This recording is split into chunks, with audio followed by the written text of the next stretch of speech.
Hello there, everyone, and welcome to GamePoints episode 317, your weekly little get-together. We talk about recent gaming news. I'm, as always, the host, Stephen Brown, and tonight, Spain seems to be the newest country looking to regulate loot boxes. The Intellivision's Amico appears to be dead, and don't expect a new Infamous or Sly Cooper anytime soon, and that is direct from the horse's mouth over at Sucker Punch. But first, I want everyone to know that this is an audience interactive podcast that does stream live every Tuesday at 8 p.m. Pacific here at Twitch TV/GamePoints.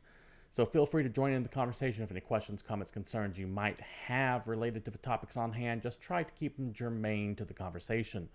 If you can't join us live, though, you can also watch us over at any myriad of video hosting platforms, of which comments are more than welcome. I want to know what you all think out there. First up, however, let's go ahead and get right into the top story. And let me just bring it up here. There we go. This is via Reuters. Not a source we use all that often on the show. Go figure. Spain to crack down on video game loot boxes blamed for pathological behavior. Once again, this is from Reuters. All links to these stories will be provided down below if you're watching on YouTube, BitChute, Rumble, or over on our Discord server. The link is down there as well to the article. Spain is set to become the first European country to have a law regulating the use of so-called loot boxes in video games, aiming to avoid, quote, thoughtlessness, compulsive, and even pathological, end quote, consumer behavior, the government said on Wednesday. Consumer Minister Alberto Garzon said the government will, in a few weeks, regulate gaming features that offer prizes and with an economic value in real or virtual market, and that can be resold or exchanged, including using non-fungible tokens, aka NFTs, or cryptocurrencies. It's important to note here that they are also going over things that might have an economic value in a virtual market, because so many of these publishers who've been cramming in loot boxes, microtransactions, etc. into their games use the concept that they don't have a real world value to justify what is essentially gambling amongst kids. Let's call it what it is here.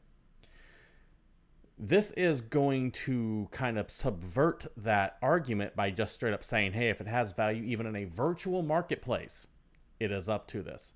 However, this isn't necessarily hammered out yet. This is just Spain starting to think about doing it. In a statement, Garzon said the law would allow gamers to have fun while preserving the health, in particular, that of the most vulnerable, though he didn't give details of exactly what the regulation would entail.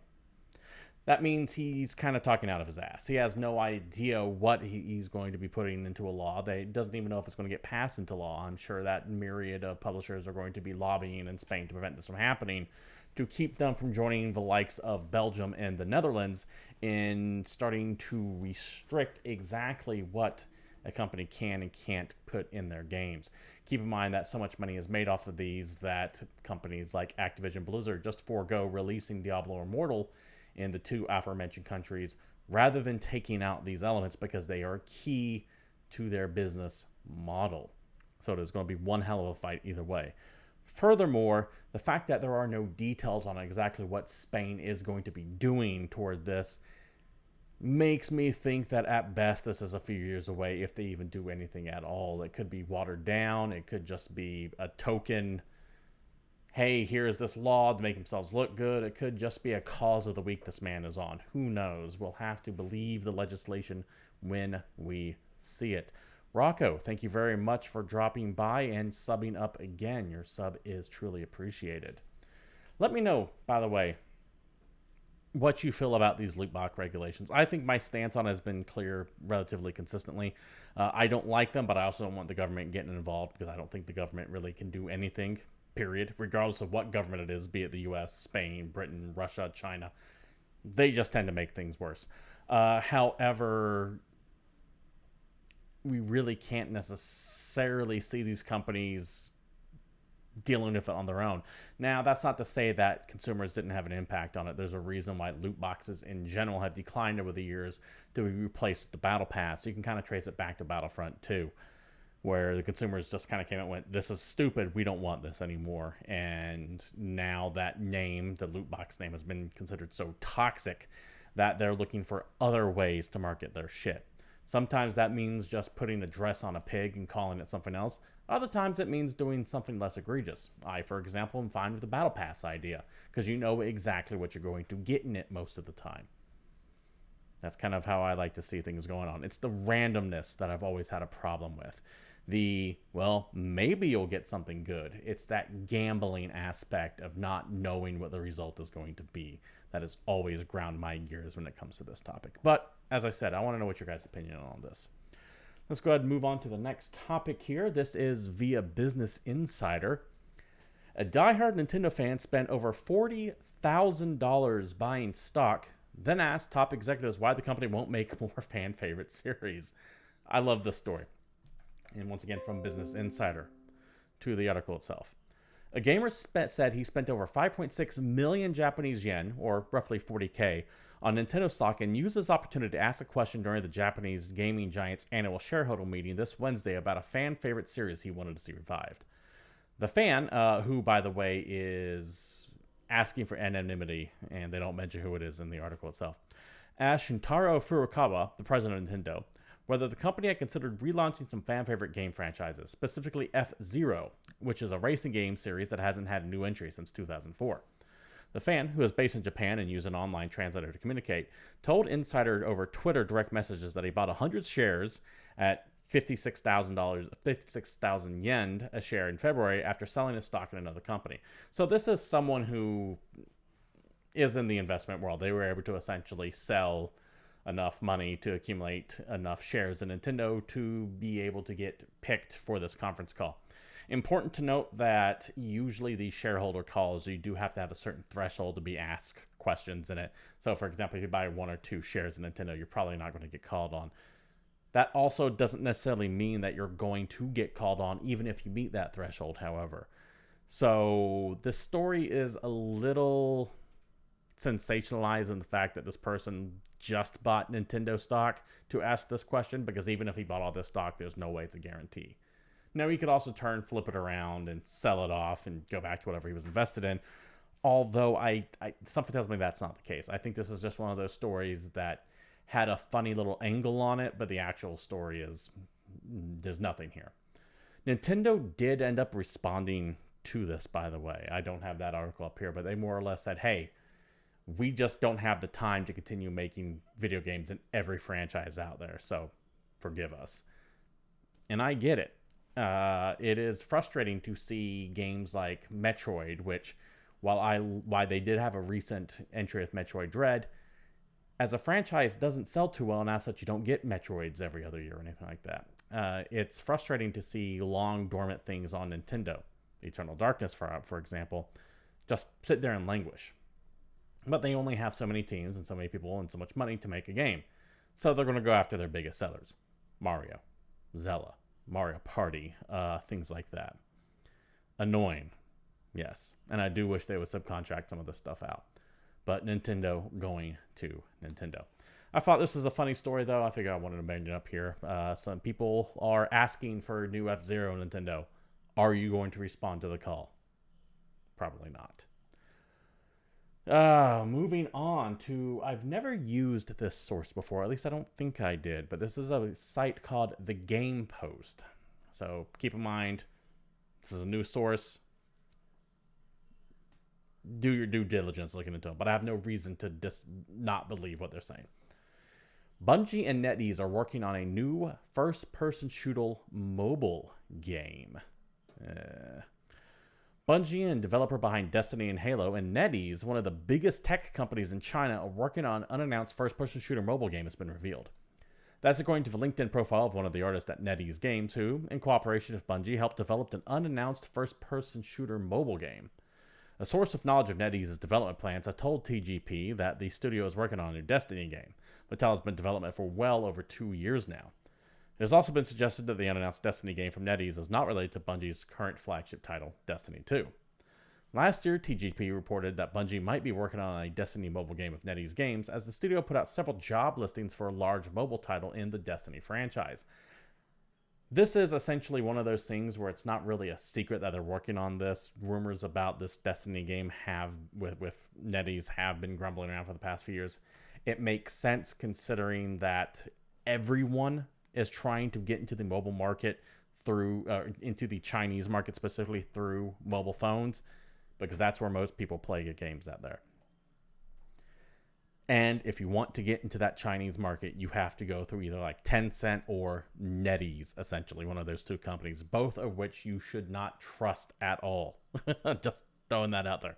I'll save the Tencent NetEase rant for another day. Just to be very cautious when dealing with either one of those two companies.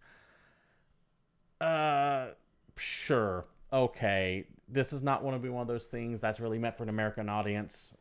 They'll release it here probably because there's no sense in not releasing it here. But let's be honest here. If you're living in the West, if you're living in Europe, if you're living in the United States, this is not for you. This is going to be targeted specifically at the Chinese audience. And expect what comes along with those kind of gotcha style games. I just wish that people were more aware. And you know what? I said I'm not going to go off on that tangent, so I won't later. You can see old shows for what my stance on these people are. The last year, we already read that, sorry. In addition to that, it looks like Bungie is now interested in building its own internal mobile game engine to reach players on iOS and Android mobile platforms. Bungie CEO Pete Parsons revealed that NetEase has a, quote, significant amount of experience in mobile that Bungie, does not have, and that this partnership will allow them to incubate new ideas, end quote. So they're also kind of leaning on NetEase to build mobile games. It makes sense. With Bungie getting gobbled up by Sony, typically I would say this might go through some problems. However, that Sony Bungie purchase seems to be very hands off. Sony is just kind of buying them to get a cut of what they make, and they seem to be more than content to let Bungie do whatever the hell it wants. So I don't think that this will be derailed by Sony acquiring Bungie, which I think is set to happen in 2023 when the ink on that finally dries out. So I don't think that merger is going to derail this at all. I have serious misgivings with any company dealing business with NetEase or Tencent or any other tech giant from China. Not necessarily because I don't... It all ties back to how just brutally oppressive the Chinese Communist Party is. And these companies seem to just not care. And I get it. There's money to be made. I understand. That said, we should be calling them out as well, and we need to make it as painful as possible when they ink these deals to go, hey, listen, we see what you're doing and it sucks. Stop it. Are we going to win that fight? Probably not, but that doesn't mean we shouldn't fight it. Anyways, let me know what you think about this upcoming mobile game from Bungie down below. I don't really have much hope for it, but I'm not a mobile gamer either. And especially after Diablo Immortal, well, we saw how that turned out. And what's frustrating about this stuff is I've seen, and specifically Diablo Immortal, which we do have a story on coming up next, is that these can be good games. Diablo Immortal, let's go ahead and bring up that story here, was a fun game to play on the phone for the campaign. It wasn't until the end game popped up that the avarice really kicked in, and then you really started to see the obscenity of the microtransactions popping free. And ultimately, that's just what I think of when I think phone games. Games that are designed to coax out every last red cent from you in the form of loot boxes, surprise mechanics, gotcha style stuff. It's just a shame because there could be greatness here, and it gets hobbled by their insistence on relying on whales. Which brings us to this article here. There. Via mobilegamer.biz, Blizzard earned $49 million from Diablo Immortal's first month with 10 million downloads to date. Diablo Immortal's first month of release has earned Blizzard $49 million according to App Magic figures. This data, collated by mobilegamer.biz, suggests that the mobile edition is likely the Diablo series' biggest launch ever. According to Blizzard, Diablo 3 sold 3.5 million copies in its first day and 3.5 million in its first day and 6.3 million in its first week back in 2012. But later, a financial report suggests the game didn't sell 10 million sales until June 30th, 6 weeks after launch. Probably because people saw the launch and went, holy shit, what is this? If you remember, Diablo 3 had a disastrous opening launch. Sold a lot at the gate due to pre-orders, which is why you shouldn't pre-order, but it really got battered in those first few weeks. Back to the article. AppMagic's figures cover developer earnings, do not include the 30% Apple and Google tax either. Remember, if you put your game up on those stores, Apple and Google take a cut of what you sell. So total overall revenue will be higher than the 49 million heading Blizzard's way. I don't care about any of that. I want to bring up these two charts because it relates to something I've been mentioning last time I mentioned Diablo Immortal. That is the Diablo Immortal downloads over the past 30 days. As you can see, it starts off very strong and then plummets rapidly. That's to be expected. But you would also figure that spending in the game would follow this, right? Or at the very least, go down. And it kind of does. But here, let me show what I'm talking about. I'm kind of losing myself in what I'm saying here. This is the revenue, approximate revenue from Diablo Immortal. As you can see, it spikes up very high in that first 10 days or so, and then goes down a little bit, but stays pretty even for these 30 days. This is where I say that Diablo Immortal relies on specifically whales, because what this is here is this is not new people coming in and buying the and spending money on the game. They're not doing that. What it is the people who picked it up here, right here, and have constantly pumped it with money. They give you this chart here. They're relying on a percent of players who spend obscene amounts on this. I would wager this big spike right at the top here. I don't have my mouse clicker on, but within that first 10 to 15 days, I'd imagine that big spike was like the occasional people trying it out, taking a look at it, maybe spending $5 or $10 here and there to see what comes up. And then you also had your occasional streamer spending $40,000 to see how long it takes to get the highest tier drop. And then it drops, but it doesn't drop off like this.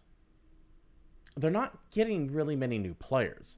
Now, this is not a scale of people who are concurrently playing. This is just people who are downloading it. So most of their new downloads came from here.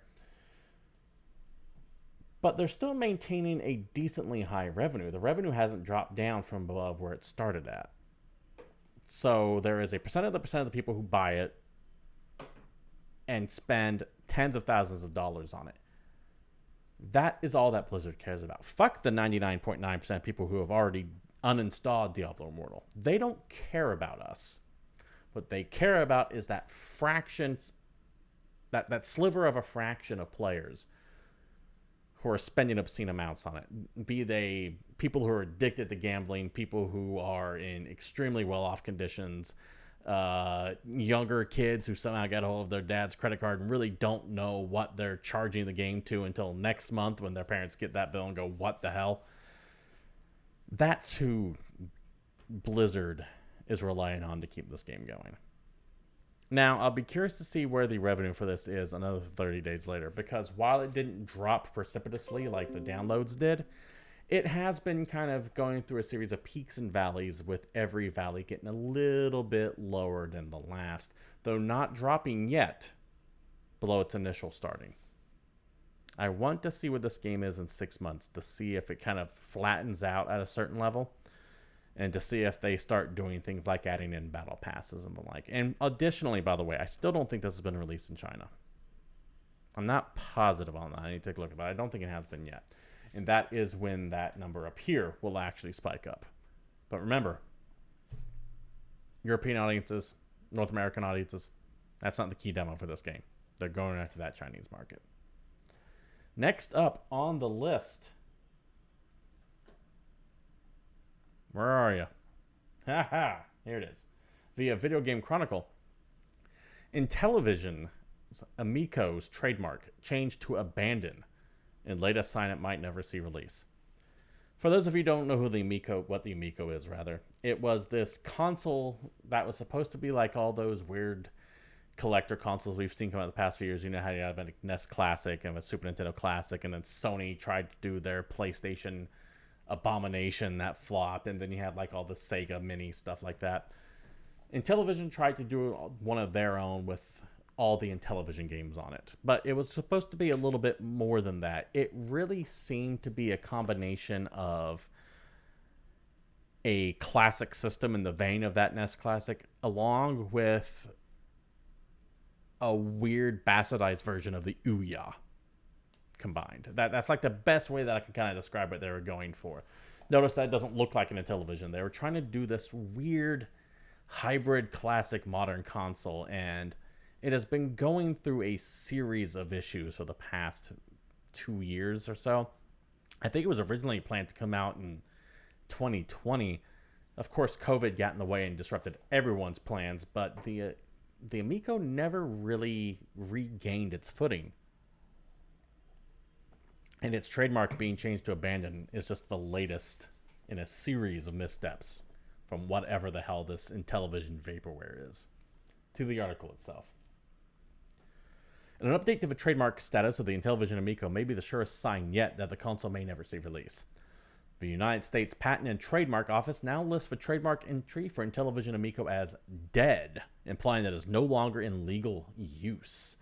I'd be very curious to see if someone comes in and sweeps in and buys this, by the way. Like, buys that name. I don't know. I don't know how trademark and patent law works, so I could be talking my ass.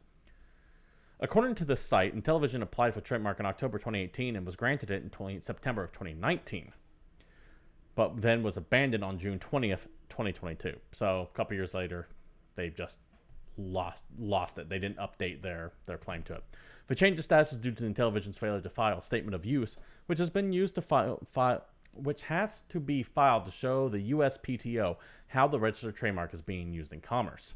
Since the Amico still isn't on sale, Intellivision can't yet submit a statement of use, and has been continuing filing extension requests to ask for more time. 4 of these requests have been approved to the date, the last of which was approved in November 2021.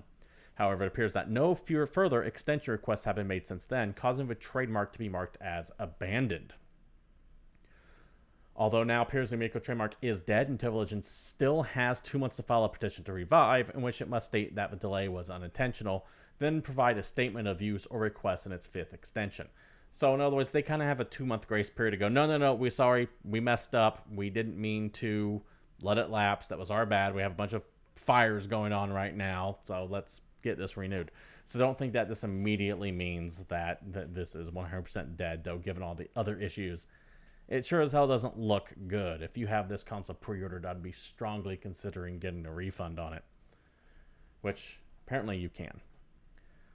Intellivision confirmed last month that it was taking drastic measures to keep the console alive, including a significant reduction in staff. Also not a good sign when you're trying to release a console, is dialing back on your staff making the console. That is not something you necessarily want to see. And if anything is a red flag, it's that right there. Further trouble for the company has come when a number of customers attempted to cancel the pre-orders and have their initial payments refunded. This is what I was referring to. Intellivision CEO Phil Adams said the following: "We are slowly processing refund requests. The public's uncertainty of our status in the last few months have understandably led to an influx of pre-order refund requests. Because of reduced staff and finance requirements to continued operation, our response to and processing of these requests have been delayed.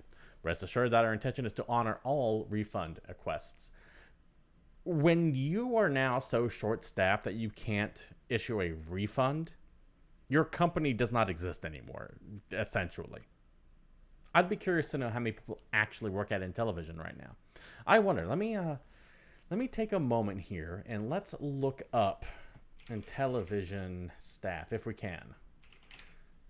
Intellivision headcount. Let's see how many people are employed at Intellivision right now. Do we have any listing of people who are currently working here? Intellivision Entertainment. Blah blah blah. I'm not seeing anything here specifically. You know, I'm not seeing anything popping up here like out the gate. There's a website here. I'm trying to... I know this is boring. I'm trying to see if I can't find anything about how many people are actively working on here. You know, it's not coming up anymore. I'd be willing to bet it's less than 50. Based on what I've heard and just of the disaster that's going on in this. Anyways, that's just conjecture. Take that for what it is. Back to the article itself. The Amico system was originally due to launch in October 2020, but the COVID-19 pandemic pushed back to April 2021 and then again to fall of 2021. In August, Intellivision emailed pre-order customers and I told them it had been delayed for a third time and it would be released as a yet-to-be-confirmed date at the end of 2021, a deadline which has clearly also been missed. The company even started selling 8 of its boxed launch games last October, despite the console not even having a release date. I wonder how many people bought these.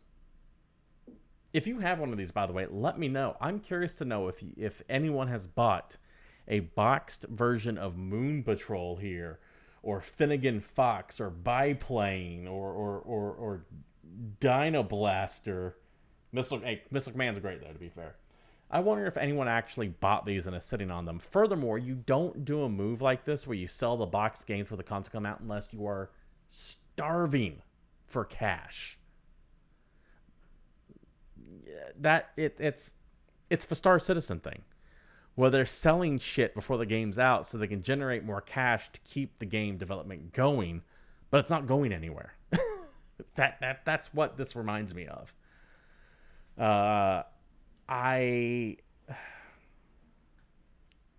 It's never fun to report on a failure, but this is one of those things where we all kind of knew this was going to be dead on arrival years ago, right? This shouldn't be anyone's surprise. They're so reluctant to even give us an idea of what the Amico is really going to be. Because like I said, it's a combination classic console, but also with shades of a Ouya. And yes, I'm using the Ouya for the obvious connection to the fact that the Ouya kind of crashed and burned when it came out too. But at least that came out. Who knows what the hell this is? I feel bad though. I don't want to see this stuff fail. But that's why you have to take Kickstarters and crowdfunding, which this was, very with a grain of salt. Take the promise with a grain of salt, because they might be asking for a couple $1 million, saying that's enough to cover development, when in reality they're just using that to show interest to try to sell it to angel investors who will come in and invest more money into it. So if you have this thing pre-ordered, don't wait. Get your refund for it now, because if you wait a couple months or even weeks, this company might not even exist for you to get your money back from. So please, please, please make sure you get your money back. And once again, realize that you should pre-order nothing that a company is telling you to pre-order. It is up to them to prove that they have something that exists or that the game works and is good. It is not up to you to just give them money and then make it. You've worked hard for your dollar. Do not just blithely give it away. What seems to be the theme of today's show, between the microtransactions, the cell phone games, the NetEase tie-ins, this goddamn thing. And while we're on the topic of mobile games, let's move to this one. This is unfortunately dealing with some layoffs, and I give a distinct feeling this is going to be first of many.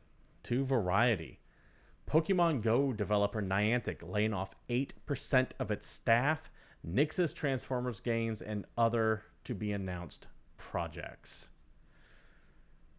We are on the verge of a major depression, or a recession, technically, in America, which will also be hitting the West and bits of Asia as well, and it has the potential of growing into a depression when it comes to economics. That means me reading the layoffs every week, like I was doing for a little while there at the start of the pandemic, is going to resume. I am of the mindset that this is just going to be the first story of many of these I read over the next few months or even years as we enter to a rather dark economic time. To the article itself. Niantic, the augmented reality games company behind Pokemon Go, is letting go of about 8% of its workforce and has scrapped several game titles that had in development, including Transformers Heavy Metal. The company is laying off, laying off between 85 and 90 employees, Niantic CEO John Hanke said in a memo to staff on Wednesday. Niantic needs to, quote, further streamline our operations in order to best position the company to weather any economic storms that may lie ahead, Hanke wrote. In a statement, Niantic spokesperson said the following. We recently decided to stop production on some projects and reduce our workforce by 8% to focus on our key priorities. We are grateful for the contributions of those leaving Niantic, and we are supporting them through this difficult transaction. Niantic also axed 3 other games that were in development with the code names Hamlet, Blue Sky, and Snowball. Keep in mind, too, that they recently wound down their Harry Potter Wizards Unite, which had the unfortunate timing of releasing right before the pandemic shut everyone up in their house for a couple of months, which for a game that kind of relies you being social and going around to various spots, much like Pokemon Go does, that's going to kill any game that revolves around that. I feel bad for them in that case. But I don't, and I'm sure that the flop of Wizards Unite certainly helped make this decision of having to have layoffs. But I don't think it's solely responsible. I think you're going to start seeing a withdrawal on spending across all sectors, not just video games, but everything in general, as this recession starts to kick in full. We are not out of the woods on it by a long shot, and is only going to, in my opinion, get worse before it gets better, which means people are going to be losing jobs. People are going to be spending less. The luxury items, like buying your loot boxes in Diablo Immortal or your power-ups from Pokemon Go, are going to get sent by the wayside first when people can't really afford food. It is going to become a very rocky time for the video game industry, especially when you consider the fact that there's nothing really big. I hate saying the term that nothing really big is coming out this year, but a lot of stuff has been delayed until 2022, possibly even 2023. The bigger developers and publishers aren't cranking stuff out nearly as fast, so they're not going to be having that revenue coming in, and by the time their games come out, we are going to be way worse off economically than we are now as a globe. So this is going to start having a knock-on effect on everything, including games, which, as I've said a couple times already, means expect me to read more of these layoffs, and that sucks. Heart goes out to the 85 to 90 employees who are being laid off. Hopefully Niantic has a decent severance package for you all, and hopefully you can get on your feet again soon.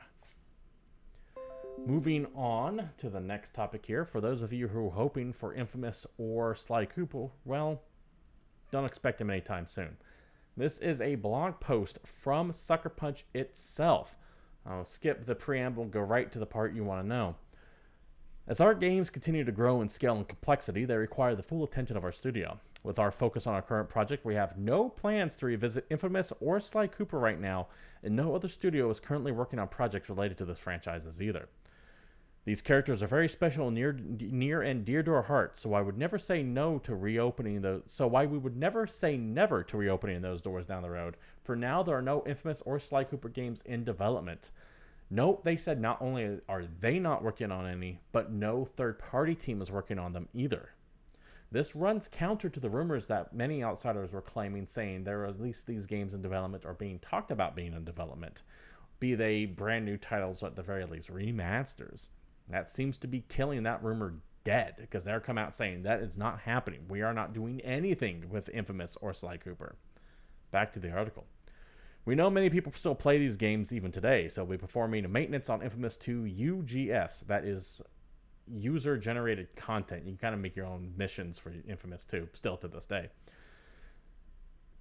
Performing maintenance on Infamous 2 UGC servers soon to move them to a new home that will keep them up and running a bit longer. We will eventually need to sunset these, but want to keep them running for as long as possible. Players are still active. They are also telling you in this, hey, these are going to be getting shut down, I would imagine, for the next year. If they're openly saying they will be sunsetted, that is Sucker Punch preparing their audience for the inevitable shutting down of the user-generated content servers from Infamous 2.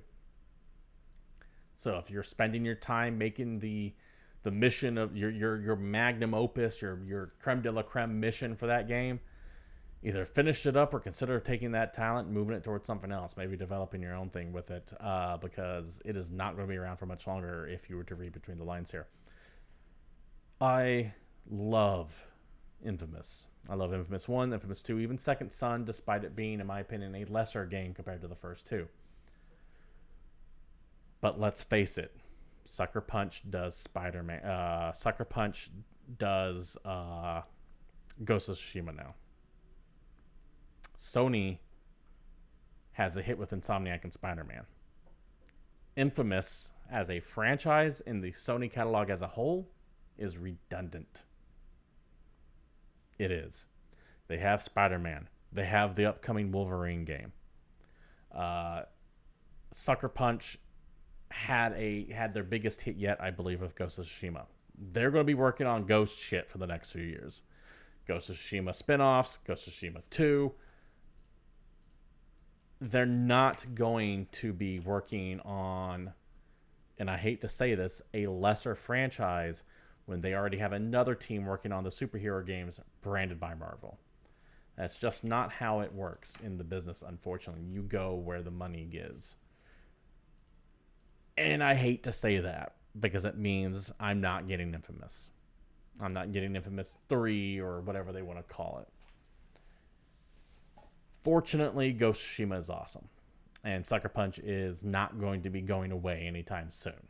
They have themselves a brand new hit on their hands. And that game will get sequel after sequel after sequel until such time that people stop playing it, as goes in this industry, and they have to do something else.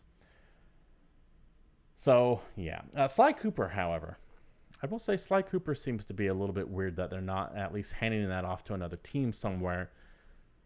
Because the mascot platformer seems to be having a little bit of a resurgence. I mean, there was that Crash Bandicoot 4, which was really good. They were doing the Spyro remasters not all that long ago.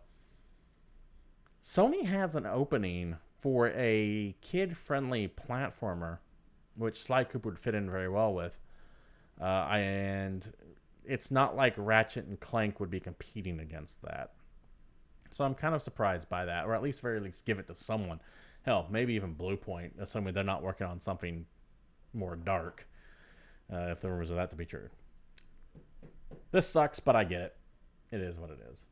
We do have something else that I'm going to be mentioning a lot over the next few months, and have been mentioning over the past few months as this economy gets worse and worse, and that is what I like to call the acquisition pile.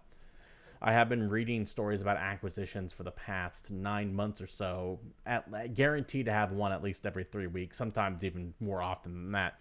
But I have two of them that I want to get into real quick.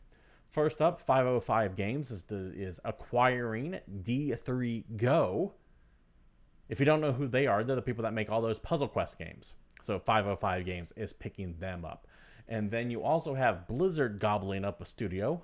They're going to be buying out Proletariat, the makers of Spellbreak, to work on the new World of Warcraft MMO expansion, specifically Dragonflight.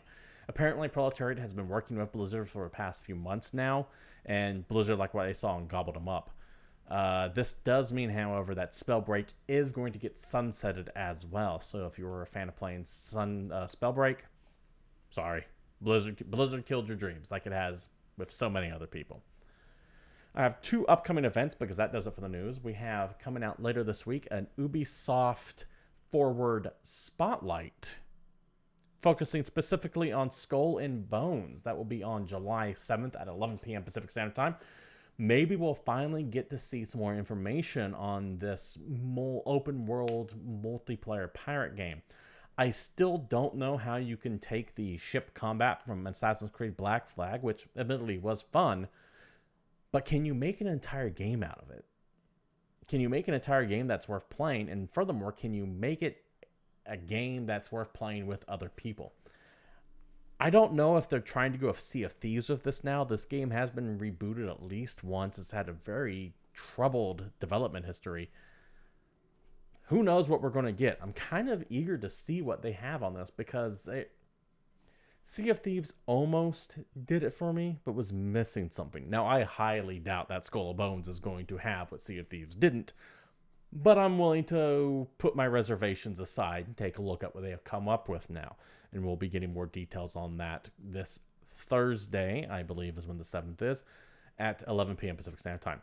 Also, a little bit further down the road, but on September 10th, they are going to be doing a full and proper Ubisoft Forward.